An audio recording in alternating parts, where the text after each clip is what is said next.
Cinema बघून आल्यानंतरची प्रामाणिक प्रतिक्रिया मी सांगतो. गाव जितका छोटा तितका माणूस सापडायला सोपा आणि शहर जितका मोठा ना तितका माणूस पटकन हरवतो बघ. सापडत नाही रे तो.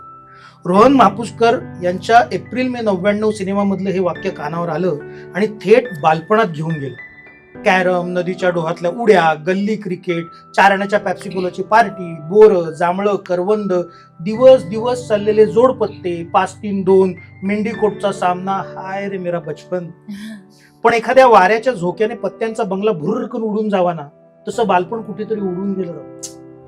नवा व्यापारच्या पटावर रोज मोठी मोठी शहरं विकत घेणारा मी करिअरच्या नादात शहरात आलो आणि त्याच शहरात नुसतं 4 भिंतींचं घर घेता घेता आयुष्य निघून गेलं. लुडो मधल्या सोंगट्यांसारखे जुने मित्र कुठे विखुरले गेले कोणास ठाऊक.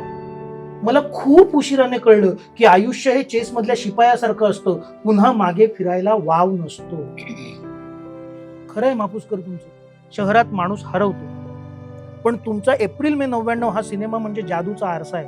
तो या जगातून आपल्याला टेलिपोर्ट करतो आणि थेट बालपणात घेऊन जातो. आता तिथून कधी परतायचं हे मात्र ज्याचं त्याने ठरवावं. प्लीज हा सिनेमा बघा राव.